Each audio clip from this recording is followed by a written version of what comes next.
Hello, everybody, and welcome to episode 70 of Game Blurb Reactions. And look at this bad boy that we've got for you today. Fucking hell, check this out. Pronounce that. Go on, you have a go. I'm going to guess it's Tirnanog. It seems to be 3 words. It looks to be some Celtic business, and as you can see here, it's on the ZX Spectrum, the 48K one. Woo, look at this. I've got no idea what it's about, what sort of game it is, but I'm certainly intrigued. Look at this. I mean, who decided this would do it? To be fair, a lot of Spectrum games were just made by, just people in the bedrooms and shit like that, I think. Or people who worked for this devious, devilish company. Gargoyle Games. Tirnanog.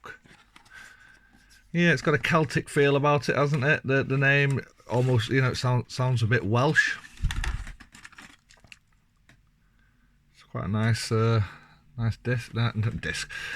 Nice cassette. Oh, a Tirnanog map. Well, that looks dope. We could go to Dundamnul, Badhelm, The Needle, Mounds, Lonleaf, Stormbase, Icefields. Okay, I'm massively intrigued by this game now. This map's dope. Alright.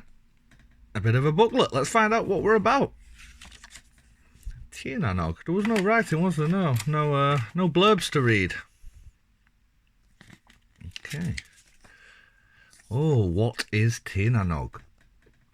Tirnanog is a Gaelic phrase meaning land of the youth, the Celtic other world. This game is about the exploits of the great hero Cuchulainn.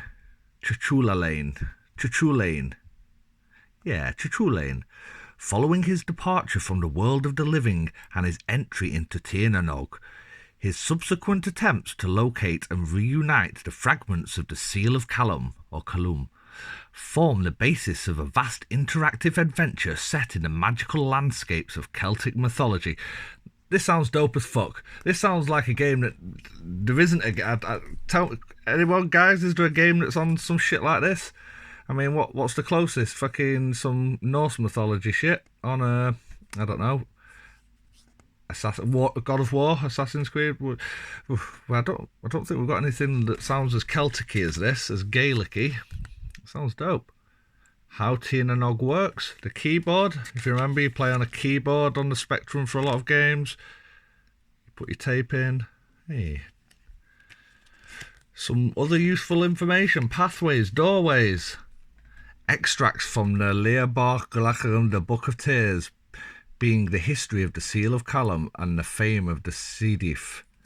Well, let's have a little read then. At the end of time, on the last day of the universe, the great enemy sat alone and smiled his serpentine smile. Wearing his satisfaction like a crown, he gazed across an infinite night, watching as each bruised and battered galaxy flickered like a candle and flame and died. Thus another cycle was brought to a crashing close. Ooh, another cycle. It's like some motherfucking Wheel of Time shit.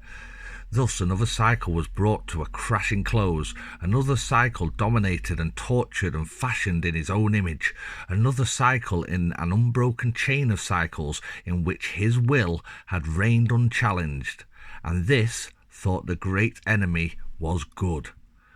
A final distant cluster of sad stars sighed and went out, and the enemy leaned back on his ebony throne and closed his eyes. Shit, that book sounds dope. The whole thing sounds dope. There's a lot of writing, a lot of things to read. I might come back and just read the whole thing to you, Why not? Because it looks good, it sounds good. The first piece became Dagdar's Cauldron, which was rumoured to be ever the provider of food. Yeah, okay, right, there's a promise to you. One day, I'm coming back and reading all the Tirnanog business that's in here. It's probably from an actual book, but I'll just read the actual booklet to you. But for today, we're here for the game blurbs. The game blurbs. It's not a notes page, but you can write something there, why not? So there we have it, one of our most intriguing games yet. With a beautiful map on the Sinclair ZX Spectrum for our episode 70 of Game Blurb Reactions. get out there, get on eBay, buy yourself a copy of Tea and a Nook from Gargoyle Games. Right, everybody, thank you, and for now, peace.